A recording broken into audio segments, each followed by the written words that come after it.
May isang paniniwala na karaniwan sa maraming pamilyang Asyano na kapag ipinadala sa ibang bansa ang kanilang anak, magkakaroon ito ng mas magandang edukasyon at kinabukasan. Ganito rin ang naging pag-asa ng tatlong pamilyang Tsino nang ipadala nila ang kanilang mga anak sa Toronto, Canada para mag-aral at magsimula ng bagong buhay.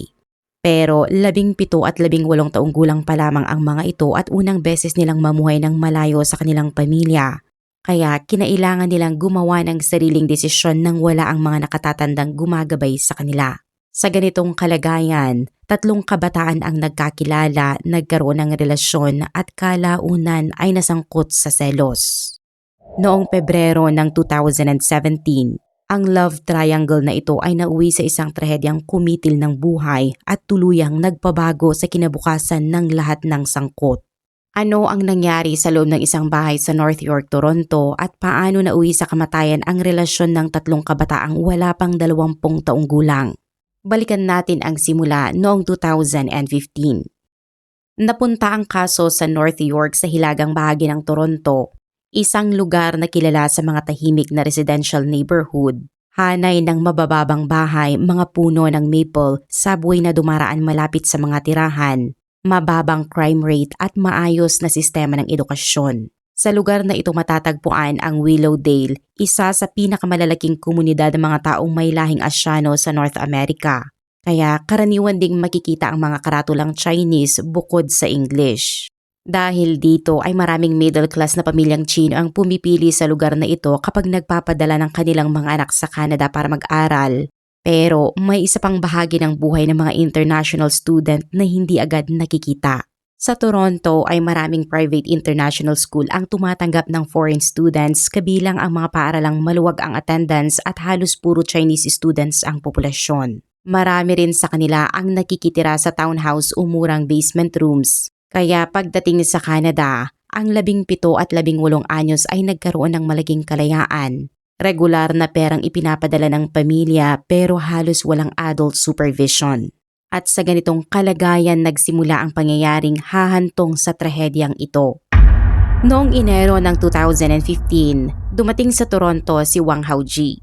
Ipinanganak siya noong 1997 at nagmula sa Zhenghao, Henan Province kung saan may negosyo sa foreign trade ang kanyang pamilya. Hindi sila kabilang sa napakayamang pamilya pero matapos ang maraming taon ng pagtatrabaho at pag-iipon, maituturing silang komportable ang buhay ayon sa kanilang lugar. Dalawa ang anak nila, si Wang Haoji at ang kanyang kambal na si Wang Haochang. May isang problema ang pamilya dahil isa lamang sa magkapatid ang kaya nilang ipadala sa ibang bansa para mag-aral kaya si Wang Haoji ang napili at naiwan sa China ang kanyang kambal. May taas na humigit kumulang 6 feet and 4 inches at timbang na nasa 198 pounds si Wang Haoji. At dahil siya ay palakaibigan at madaling makibagay, mabilis siyang nagkaroon ng mga kaibigan sa bagong kapaligiran. Hindi rin siya iyong tipo ng mayamang kabataang mahilig magpakitang gilas dahil alam niyang pinaghirapan ng kanyang mga magulang ang perang ipinapadala sa kanya. Kaya sa halip na makipagsabayan sa iba ay pinili niyang makitira sa mga kaklase para makatipid. Bawat linggo ay tumatawag siya sa kanyang mga magulang sa China at nagkukwento tungkol sa paaralan, mga kaibigan at sa matinding lamig ng Toronto. Hindi man siya maituturing na huwarang estudyante, naka-enroll siya sa English language program para sa international students, pero mabagal ang kanyang progreso kaya kinailangan niyang ulitin ang kurso. Sa kabila nito, ordinaryo pa rin ang kanyang buhay noong 2015 bilang isang 18 anyos na unang beses naninirahan sa ibang bansa. Bagong-bago ang lahat, malaya siya at mukhang marami pang posibilidad ang kanyang hinaharap. Hanggang sa isang pagtitipon sa isang karaoke bar ang magpapabago sa takbo ng kanyang buhay. Bandang Agosto ng 2015, habang may gathering ng mga international students sa isang karaoke bar sa Toronto ay nakilala ni Wang Haoji ang isang dalaga. Ang pangalan niya ay Tan Jiaqi pero Kiki ang tawag sa kanya ng kanyang mga kaibigan at tulad ni Wang Haoji, ipinanganak din siya noong 1997 at nagmula sa Shantou, Guangdong Province. Halos kasabay niya itong dumating sa Canada at nag-aral sa isang private high school sa Toronto, ang McDonald International Academy. 19 na taong gulang na siya noon pero grade 11 English pa rin ang kanyang kinukuha at sa loob ng isang linggo Hindi siya karaniwang pumapasok ng higit sa 2 araw. Wala pang 1 buwan matapos ang pagkikita nila sa karaoke bar. Naging magkasintahan ang dalawa at mabilis na naging seryoso ang damdamin ni Wang Haoji kay Kiki. Dinadala niya ito sa mamahaling restaurant at binibilhan ng designer handbags, alahas, diamond rings at necklaces. Madalas din siyang lumiliban sa klase para pumunta sa paaralan ni Kiki at maghintay roon hanggang matapos ang mga klase nito. Pagkatapos, gumawa siya ng isang hakbang na maaaring ikagulat ng marami. Ibinigay niya kay Kiki lahat ng 3 niyang bank card at hinayaan siya mismo ang magpalit ng kanilang passwords. Mula noon, ang perang ipinapadala ng mga magulang ni Wang Haoji mula Zhengzhou patungong Toronto ay halos hindi na niya kontrolado. Sa loob ng wala pang 2 taon, umabot sa halos 100,000 Canadian dollars ang ginastos niya para sa kanyang girlfriend. Habang noong 2016 lamang ay mahigit 70,000 Canadian dollars ang ipinadala sa kanya ng kanyang pamilya. Para sa isang pamilyang may negosyo sa foreign trade sa Zhengzhou, hindi maliit na halaga ang ganoong kalaking pera kaya napansin din nila ang pagbabago. Sinimulan ng mga magulang ni Wang Haoji na suriin ang kanyang mga gastusin at tinanong siya kung saan napupunta ang pera. Sinabi ni Wang Haoji na kailangan niyang bumili ng mga gamit para sa pag-aaral at tumaas ang kanyang renta. Kaya isa-isa niyang ipinaliwanag ang mga gastusin at gumawa pa ng kasulatan para patunayan sa kanyang mga magulang na hindi niya basta-basta inuubos ang pera. Pero hindi nito napigilan ang pamilya na higpitan ang kanyang allowance at bawasan ang perang ipinapadala sa kanya. Nang lumiit ang perang natatanggap niya mula sa China, hindi niya binawasan ang gastos para kay Kiki at sa halip ay siya mismo ang nagtiis. Umalis siya sa apartment na mahigit $3,000 kada buwan ang renta at lumipat sa isang bahay na may iba pang nakatira kung saan kumuha siya ng kwarto sa basement. Binawasan din niya ang gasto sa pagkain hanggang sa pinakamababang kaya niya at may mga panahong instant noodles na lamang ang kinakain niya. May mga pagkakataon ding nangungutang siya sa mga kaibigan para lamang may pambayad sa pagkain at renta. Habang ang dating 198 pound na binatang may taas na 6 feet at 4 inches ay bumagsak sa humigit kumulang 141 pounds. Dahil dito ay kapansin-pansing pumayat ang kanyang katawan. Pero kahit gaano kalaki ang isinakripisyo niya, hindi pa rin ito sapat dahil habang sinusubukan niyang ipunin ang bawat dolyar, mas mabilis namang nauubos ang pera sa kabilang panig. Ayon sa isang kaklase ni Tanjiachi, sinabi umano ni Kiki na masyadong childish si Wang Haoji at balak na niyang magipaghiwalay. Samantala, patuloy pa ring nag-iipon si Wang Haoji para sa nalalapit na Valentine's Day at iniisip kung anong regalo ang ibibigay niya sa kanyang girlfriend. Pagdating ng Enero ng 2017, sa isa na namang gathering ng mga international student, may 3 taong pumasok sa kwento at ito ay si Fan Bochao. Ipinanganak din siya noong 1997 at kaedad ni Wang Haoji at Tanjiachi at nagmula sa Guangdong Province.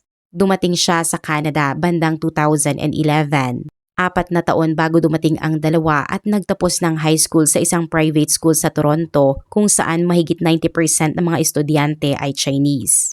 Siya ay nag-iisang anak habang ang kanyang ina ay nagtatrabaho sa foreign trade at ang kanyang ama naman ay nasa banking industry sa Guangdong. Kaya mas komportable ang kanilang kalagayang pinansyal kaysa sa pamilya ni Wang Haoji. Matangkad at gwapo rin si Fan Bochao at 7 o 8 taon siyang nagsanay sa Muay Thai. Tungkol sa kanyang training, minsan niyang sinabi na natututo kang lumaban para mapabagsak ang taong gusto mong pabagsakin at maprotektahan ang taong gusto mong protektahan. Noong unang bahagi ng 2017, umupa siya ng apartment sa Grandview Way sa North York. May isang pagkakataong hindi pinansin ng sino man noon na halos 5 minutong biyahe lamang ang apartment ni Fan mula sa tinutuluyan ni Wang Haoji. Samantala, bandang Enero ng 2017, nagsimula ng magkaroon ng romantikong relasyon sina Kiki at Fan Bochao pero wala itong sinabi kay Wang Haoji. Sa madaling salita ay walang naganap na breakup. Sa loob ng halos 1 buwan ay sabay niyang pinanatili ang dalawang relasyon. Samantala ay napapansin ni Wang Haoji na lumalayo sa kanya si Kiki. Tinatawagan niya ito at tinetext pero hindi na niya natatanggap ang dating pakikitungo ni Kiki. Hindi pa rin niya alam ang tunay na dahilan hanggang sa malaman niya ang lahat bandang ika-6 ng Pebrero taong 2017. Nang araw na iyon, matapos niyang malaman na may kapalit na siya at halos isang buwan siyang hindi sinasabihan tungkol dito, nag-post si Wang Haoji sa kanyang social media. Isinulat niya na naiintindihan na niya ang nangyayari at iniisip pa man niya kung anong regalo ang ibibigay niya kay Kiki sa February 14. Kaya para sa kanya, iyon na ang pinakamagandang regalong maaari nitong ibigay. Tinapos niya ang mensahe sa pagbati ng kaligayahan kay Kiki. Sa unang tingin ay walang banta sa post at wala rin siyang binanggit na pangalan. Pero iba ang naging interpretasyon ni Tanja Chi. Naniniwala siyang ipinapahiwatig ni Wang ang tungkol sa kanya at sinisiraan siya sa kanilang international student community. Sinabi ni Kiki sa bago niyang boyfriend na ipinahiya siya ni Wang at tinawag siya nito gamit ang salitang karaniwang ginagamit para tukuyin ang isang prostitute. Pagkatapos, tinawagan niya si Wang at hiniling na makipagkita ito sa kanilang dalawa para harapin at ayusin ang problema. Tumanggi si Wang na makipag-usap at sinabi niyang ayaw niyang makipagtalo pero gusto niyang makipaglaban ng harapan sa lalaki. Malamang ay iyon ang naging reaksyon ng isang 19 na anyos na bagong nasaktan at hindi alam kung paano haharapin ang bigat ng kanyang emosyon. Hindi niya naisip noon na ang kanyang pagbati ng I wish you happiness at ang padalos-dalos niyang sinabi tungkol sa pagkikipaglaban ang magiging bahagi ng mga pangyayaring hahantong sa kanyang kamatayan. Makalipas ang 10:00 ng gabi noong ika-6 ng Pebrero, sumakay sa isang sasakyan sina Kiki at Fan Bocho at nagtungo sa 13 Hounslow Avenue sa North York. Isang multi-story townhouse iyon kung saan umuupa si Wang Haoji ng kwarto kasama ang ilang Chinese international students. Ipinarada ni Fan Bocho ang sasakyan malapit sa isang bank branch bago sila pumasok sa bahay. Iyon ang unang pagkakataong nagkita ng harapan sina Wang at Fan at ayon kay Fan, pumunta siya roon para harapin si Wang tungkol sa mga sinasabi nito tungkol kay Kiki. Pero mabilis na nauwi sa pagtatalo ang pag-uusap at matapos ang ilang palitan ng insulto, biglang sinuntok ni Fan si Wang sa kanyang ulo at leeg. Dumugo ang ilong ni Wang at namaga ang kanyang mukha pero nakaganti rin siya ng suntok. Mas malaki ang naging pisikal na bentahe ni Fan dahil pumayat ng husto si Wang, habang ilang taon nang nagsasanay ng Muay Thai si Fan. Nang ipagpatuloy pa niya ang pananakit, 2 housemates ang umawat at pinigilan siya. Habang hawak ng isa sa mga housemates si Fan, sinabi nitong, "Do you know who I am?" Pagkatapos ay binalaan niya si Wang na huwag nang makialam sa relasyon nila ni Kiki. Nandoon din si Kiki at sinabihan si Fan na tigilan na ang pananakit bago silang dalawa ay tuluyang umalis ng bahay. Kung doon sana nagtapos ang lahat, isa lamang sana itong marahas na komprontasyon pero hindi pa tapos ang gabing iyon. Matapos silang umalis ay muling bumalot ang katahimikan sa 13 Hounslow Avenue. Hindi bumalik si Wang Haoji sa kanyang kwarto at sa halip ay bahagyang nakasandal sa sofa ng sala, habang idinidiin ang malamig na tuwalya sa kanyang ilong para pigilan ang pagdurugo. Sinabi niya sa isa sa kanyang mga housemate na masama ang kanyang pakiramdam at masikip ang kanyang leeg. Ilang sandali siyang nanatili roon kasama ang housemate na nakikita ang isang binatang kahihiwalay lamang sa girlfriend at pagkatapos ay sinaktan ng bago nitong boyfriend sa sarili niyang bahay habang naroon mismo si Kiki. Hindi niya alam kung ano ang tamang sasabihin kaya ilang salita na lamang ng pagdamay ang ibinigay niya bago bumalik sa kanyang kwarto para magpahinga. Nanatiling bukas ang ilaw sa sala habang nakahiga si Wang sa sofa at hawak pa rin ang kanyang tuwalya sa kanyang ilong. Kinuha niya ang kanyang cellphone at tinawagan ang isang kaibigan saka ikinwento ang nangyari noong gabing iyon at tahimik namang nakinig ang kausap niya sa kabilang linya. Sa puntong ito ay mahalagang balikan ang mga pangyayaring sumunod dahil dito nagsimulang magbago ang direksyon ng kaso at habang pauwi sina Fan Bocho at Kiki ay may iba nang nangyayari sa loob ng kanilang sasakyan. Ayon kay Fan Bocho, habang nagmamaneho sila palayo ay lalo umanong nabalisa si Kiki habang iniisip ang pagkakahiyang naramdaman niya. Umiyak siya at sinabing hindi niya matanggap ang nangyari at kung hindi raw mapaparusahan ng maayos si Wang Haoji, patuloy lamang itong mang-iistorbo sa kanya. Sinabi ni Fan na lalo siyang nagalit nang makita niyang umiyak ang kanyang girlfriend kaya hindi na niya halos mapigilan ang kanyang emosyon. Para sa kanya, Hindi sapat ang 2 suntok na naibigay niya kanina at kailangan niyang bumalik para tapusin ang komprontasyon bago tuluyang matapos ang problema. Samantala, sa loob ng bahay ay napansin ng isa sa mga housemate ni Wang na umiilaw ang kanyang cellphone. Humigit kumulang 10 minuto matapos umalis si Fan at Kiki. Nag-message si Kiki at sinabing galit na galit siya at gusto niyang saktan si Wang Haoji. Kaya pinayuhan siya ng housemate na umuwi na lamang. Makalipas ang ilang sandali ay nag-message ulit si Kiki. Pero sa pagkakataong ito ay sinabi niyang naiwan niya ang susi ng kanyang sasakyan at isang cigar case at hiniling niyang buksan ng housemate ang pinto. Noong una, tumanggi ito at ilang beses na hinanap ang mga gamit pero hindi niya makita.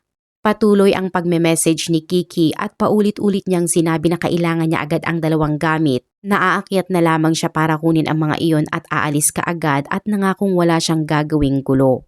Sa huli ay pumayag ang housemate. Sinabihan niya si Kiki na iparada ang sasakyan sa likod ng bahay at pagkatapos ay bumaba siya para buksan ang rear basement door. Ngunit nang bumukas ang pinto, kasunod na pumasok si Fan Bochao. Hindi agad umakyat si Fan at sa halip ay ilang beses siyang humingi ng paumanhin sa housemate at sinabi niyang ayaw niyang makipag-away sa loob ng bahay ng ibang tao at mag-iwan ng gulo roon. Sinabi rin niyang dahil kay Kiki ay wala na raw siyang ibang pagpipilian. Hindi na unawaan ng housemate ang ibig sabihin ng mga sinabi ni Fan at sinabi na lamang sa kanya na umakyat, kunin agad ang kailangan niya at bumalik sa ibaba. Umakyat si Fan Bochao habang si Kiki naman ay pinigilan ng housemate at nanatili sa laundry area ng basement. Sa itaas, kausap pa rin ni Wang Haoji sa telepono ang kanyang kaibigan nang bigla itong sumigaw. Isang pangungusap lamang ang malinaw na narinig ng kaibigan sa kabilang linya pero sapat na iyon para maramdaman niyang may nangyari. Tinanong ni Wang Haoji si Fan kung paano ito nakapasok sa bahay nito. Pagkatapos nito ay sunod-sunod na narinig ang magulong mga tunog mula sa kabilang linya. Narinig ng kaibigan ang mapurol at mabibigat na mga dagok. Ang klase ng tunog na karaniwang nililikha kapag mga kamao ang paulit-ulit na tumatama sa katawan. At narinig din niya ang tila tunog ng cellphone na bumagsak sa sahig bago ito muling natamaan at napunta sa ibang lugar. Marahil sa ilalim ng sofa kaya ang lahat ng tunog pagkatapos noon ay naging mas malayo at mas malabo.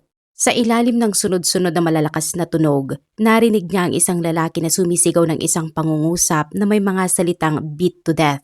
Sa wakas, narinig niya ang boses ng isang babae na nagsabing stop hitting him, let's go at pagkatapos nito ay naputol ang tawag. Sa loob ng bahay ay nagpapahinga noon si Eric sa kanyang kwarto nang makarinig siya ng malakas na kaguluhan mula sa sala. Kaya agad siyang lumabas upang tingnan kung ano ang nangyayari. Ang nakita niya ay si Fan Bochao na wala ng kanyang jacket at tank top na lamang ang suot na nakaupo sa ibabaw ni Wang Haoji sa sofa habang mahigpit na nakadiin ang kanyang tuhod sa dibdib ni Wang upang hindi ito makagalaw. Paulit-ulit na inihahampas ni Fan ang kanyang mga kamao sa mukha ni Wang kaya agad na lumapit si Eric upang awatin siya. Ngunit itinaas ni Fan Bochao ang kamao niyang nababalutan ng dugo at tinanong si Eric kung gusto rin ba nitong mapalo. Natigilan si Eric at wala na siyang nagawa kundi manatili roon at panoorin si Fan Bochao na muling humataw ng 4 o 5 beses sa ulo ni Wang Haoji bago tuluyang tumigil. Pagsapit ng sandaling huminto si Fan Bochao, nababalutan na ng dugo ang muka at ulo ni Wang Haoji habang may dugo na rin sa sofa at sa sahig at hindi na gumagalaw si Wang at hindi na rin siya tumutugon. Kinuha ni Eric ang kanyang cellphone upang tumawag sa emergency services, ngunit ang kamay na pumigil sa kanya ay hindi pag-aari ni Fan Bochao dahil umakyat na rin sa itaas si Kiki. Hinawakan niya ang kamay ni Eric at sinabi na ang 911 ay hindi lamang numero para sa emergency services, kundi ito rin ang numerong tatawagan upang dumating ang mga pulis. Ayon sa kanya, kapag tumawag si Eric ay darating ang mga pulis at magiging seryosong usapin ang buong pangyayari. At dahil patuloy pa ring agresibo si Fan Bochao sa sala ay ibinaba ni Eric ang kanyang cellphone. Sa halip ay tumawag siya ng sasakyan gamit ang isang app at kasama ang isa pa nilang kaibigan. Binuhat nila si Wang Haoji palabas ng bahay. Inilagay sa sasakyan at agad na isinugod sa North York General Hospital. Makalipas ang ilang sandali ay dumating din sa ospital sina Fan Bochao at Kiki. Ngunit may isang bagay na hindi inaasahan ng alinman sa kanila. Dahil nang pumasok sila sa pasilyo ng ospital ng gabing iyon ay naroon na ang mga pulis. Hindi na muling nagkamalay si Wang Haoji. Sa loob ng sumunod na 36 na oras, pumanaw siya bago pa man makarating sa Canada ang kanyang mga magulang at ang kanyang kambal na kapatid. Sa puntong ito ay alam na ninyo ang lahat ng nangyari sa loob ng bahay ng gabing iyon. Ngunit ang pinakakahindik-hindik at hindi ka panipaniwalang bahagi ng kasong ito ay hindi pa pala nagsisimula. Nang isailalim sa pagsusuri ang katawan ni Wang Haoji, lumabas sa findings na ang direktang sanhi ng kanyang pagkamatay ay isang malakas na tama sa sentido na pumutok sa mga ugat sa loob ng kanyang ulo at nagdulot ng matinding pagdurugo sa bungo. Bukod dito ay napinsala rin ang isang malaking ugat sa kanyang leeg at nakitaan siya ng maraming bali sa mga buto ng ulo at sa kanyang mukha. Ayon sa case record ay paulit-ulit siyang hinampas ni Fan Bochao sa ulo at leeg, saka pinabagsak at pinailalim sa kanyang katawan habang hinihila sa buhok at idinidiin ang tuhod sa dibdib. Pero sa buong autopsy report, may isang maliit na detalye na para sa akin ay kabilang sa pinakamahalagang bahagi ng kaso kahit halos hindi ito nababanggit sa ibang mga ulat. Kumuha ang forensic pathologist ng mga sample mula sa ilalim ng mga kuko ni Wang Haoji at sa nakuhang material mula sa ilalim ng kuko ng kanyang kanang kamay. Natagpuan ng mga investigador ang DNA ni Fan Bochao. Noong 8 ng Pebrero taong 2017, formal na kinasuhan si Fan Bochao ng second-degree murder sa ilalim ng batas ng Canada. May mandatory life imprisonment ang kasong ito habang ang eligibility para sa parol ay maaaring nasa pagitan ng 10 hanggang 25 taon. At ito rin ang ikasiyam na homicide na naitala sa Toronto noong 2017. Pagkarinig ng balita ay agad na bumiyahe mula China patungong Canada ang mga magulang ni Fan Bochao. Hindi nila unang pinuntahan ang kanilang anak dahil ang una nilang ginawa ay humanap ng abogado at humingi ng tulong kay Brian Greenspan. Sa Canada ay kinuha ng pamilya ni Fan Bochao si Brian Greenspan na isang kilalang criminal defense lawyer na karaniwang kinukuha ng mga high-profile at mayayamang kliyente. Itinakda ng korte ang kanyang piyansa sa 3.75 million Canadian dollars, kabilang ang $1 million na cash at matapos ang halos 3 buwang pagkakakulong ay nakalaya si Fan. Tumira siya sa isang detached house sa Markham na nagkakahalaga ng mahigit $2 million na binili ng kanyang mga magulang 1 taon bago ang kaso. Mahigpit ang kondisyon ng kanyang paglaya dahil kailangan niyang tumira kasama ang 2 Canadian citizen na nagsilbing sureties, magsuot ng electronic ankle monitor ng 24 hours bawat araw at maaari lamang lumabas para sa paaralan, pagpapagamot at pagkikipagkita sa abogado o pagdalo sa korte. Hindi rin siya maaaring umalis sa Ontario o makipag-ugnayan sa sinumang konektado sa kaso at sa loob ng 30 buwan na nasa ilalim siya ng mga kondisyong ito, ipinagpatuloy niya ang kanyang pag-aaral. Samantala ay kabaligtaran naman ang nangyayari sa pamilya ni Wang Haoji. Unti-unting ipinagbili ng kanyang mga magulang ang kanilang mga ari-arian sa China at sa loob ng 2 taon ay paulit-ulit silang bumiyahe sa pagitan ng China at Canada para dumalo sa bawat hearing. Kinailangan ding pansamantalang ihinto ni Wang Haochang, ang kambal na kapatid ni Wang Haoji ang kanyang pag-aaral para asikasuhin ang kaso ng kanyang kapatid. Sa isang punto, humingi rin siya ng tulong sa publiko sa pamamagitan ng social media dahil iyon na lamang ang paraan na mayroon ng kanilang pamilya para mapansin ang kanilang laban. Noong Oktubre ng 2019, dinala sa paglilitis sa Ontario ang kaso 2 taon at 8 buwan matapos ang gabing naganap ang insidente. Iisa ang tanong na kailangang sagutin ng jury. Ano ba talaga ang intensyon ni Fan Bochao nang umakyat siya at paulit-ulit nasaktan si Wang? Kung mapapatunayan na balak niyang magdulot ng malubhang pinsala at alam niyang maaaring humantong sa pagkamatay ang kanyang ginawa, maaari itong ituring na second-degree murder. Pero kung mapapatunayan namang ang layunin lamang niya ay saktan si Wang at hindi niya inaasahang mauuwi iyon sa kamatayan, maaari itong maging manslaughter. Sa Canada ay walang mandatory minimum sentence ang manslaughter maliban kung sangkot ang baril, kaya nakasalalay ang buong kapalaran ni Fan sa 2 posibleng interpretasyong ito. Sa paglilitis, umikot ang argumento sa 3 pangunahing punto. Una ay ang ruta sa basement. Isa sa mga naging sentro ng paglilitis ang mga text message noong gabing iyon at bagamat pareho itong sinuri ng prosecution at defense, Magkaiba ang naging interpretasyon nila. Para sa prosecution, malinaw sa pagkakasunod-sunod ng messages ang intensyon ni Fan dahil una niyang ipinahayag ang kagustuhan niyang bumalik para umatake bago lamang lumitaw ang dahilan tungkol sa mga naiwan nilang gamit. Nagbigay rin ng testimonya ang mga taong nasa bahay tungkol sa isang detalye na hindi gaanong napansin noong gabing iyon. Si Kiki umano ang nagmungkahi na dumaan sila sa basement dahil dati na siyang nakatira roon at alam niyang karaniwang hindi nakakandado ang maliit na pintuan sa likod. Iba naman ang naging bersyon ng defense. Ayon kay Fan Bochao, plano na nilang umuwi ni Kiki pero napansin nilang naiwan ang car keys at cigar keeper kaya kailangan nilang bumalik. Sinabi rin niyang nag-alangan siyang muling harapin si Wang Haoji at hindi siya agad nakapagdesisyon na bumalik sa bahay. Ayon kay Fan, ang paggamit sa basement entrance ay simpleng paraan para tahimik silang makapasok, umakyat at kunin ang mga naiwan nilang gamit at umalis nang hindi na kailangang makaharap ang sinuman. Ikalawang punto naman ang jacket dahil ayon sa prosecution, nang umakyat muli si Fan Bochao ay hinubad niya ang kanyang outer jacket bago ibigay ang unang suntok at sinabi rin umano niyang bubugbugin niya si Wang Haoji hanggang sa mamatay. Kapag pinagsama ang dalawang detalyeng ito, lumalabas na hindi lamang bigla ang reaksyon ang nangyari kundi isang aksyong pinaghandaan niya muna. Para sa prosecution, ang paghuhubad ng jacket ay maaaring indikasyon na alam na niya ang kanyang gagawin pero itinanggi ni Fan na sinabi niyang papatayin niya si Wang. Tungkol naman sa jacket ay simple ang kanyang paliwanag. Masyado raw mainit sa loob ng bahay kaya ito ay hinubad niya. May isa pang argumento ang defense. Dahil hindi nakita ng housemate ang buong ikalawang komprontasyon mula simula hanggang matapos at nakalabas lamang siya nang nagsimula na ang pananakit. Ibig sabihin, walang nakasaksi sa unang sandali ng komprontasyon kabilang na kung sino talaga ang unang nanakit. Ayon kay Fan Bochao, nang makarating siya sa sala ay nagulat si Wang Haoji at tinanong kung paano siya nakapasok ng bahay at pagkatapos ay hinawakan siya sa buhok at itinulak sa sofa. Sinabi ni Fan na lumaban lamang siya para makawala at tumagal ng halos 5 segundo ang buong insidente kung saan 3 o 4 na suntok lamang ang naibigay niya. Iginiit din niyang wala siyang intensyong pumatay. Ikatlong punto naman ang isang pangungusap na naging mahalaga sa paglilitis.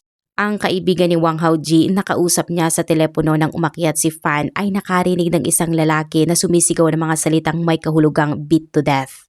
Ang problema ay may dalawang posibleng interpretasyon sa narinig niya. Maaaring fight, I'll beat you to death na kung sinabi ni Fan ay maaaring magpakita ng intensyong pumatay. O fight, I'll let you beat me to death na kung sinabi naman ni Wang ay maaaring mga hulugan na siya ang humamon sa komprontasyon. Magkatunog ang tunog ng dalawang pangungusap sa Chinese pero magkasalungat ang kahulugan. Mas naging komplikado pa ito nang aminin ng witness na iba ang una niyang sinabi sa pulis kumpara sa kanyang testimonya sa korte.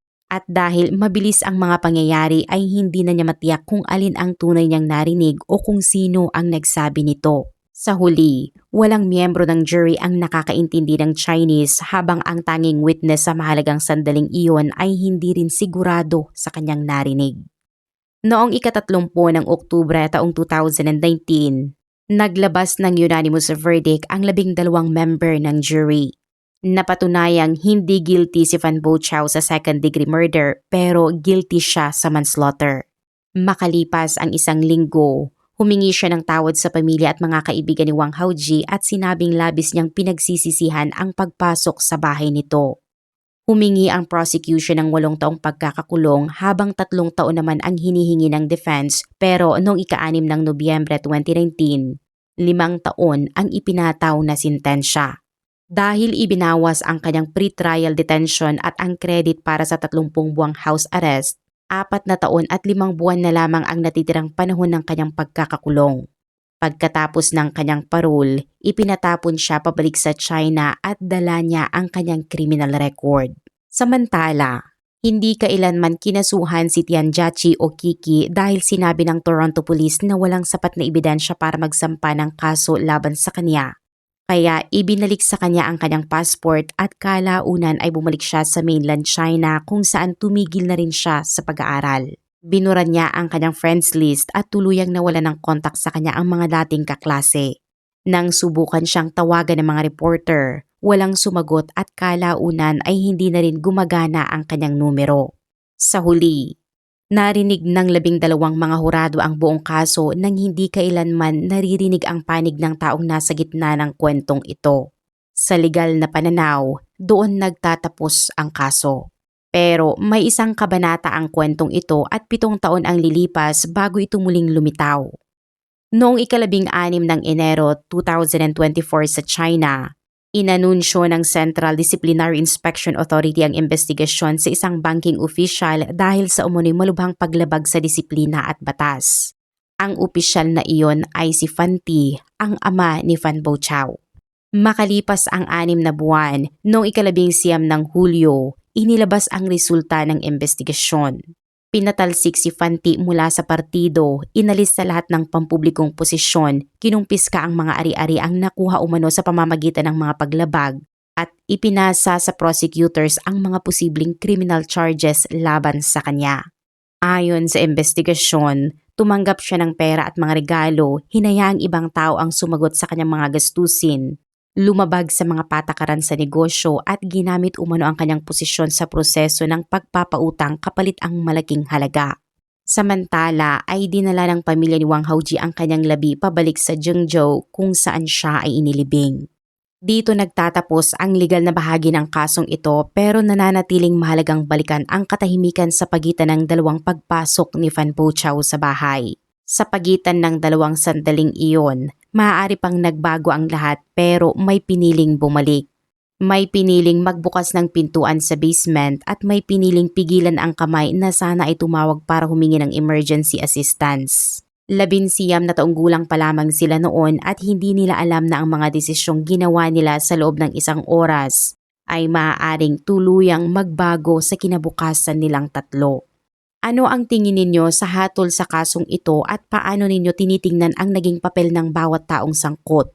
Ibahagi ang inyong opinion sa comment section at dito nagtatapos ang ating kwento para sa araw na ito. Maraming salamat sa inyong panonood at magkita-kita tayong muli sa susunod na video.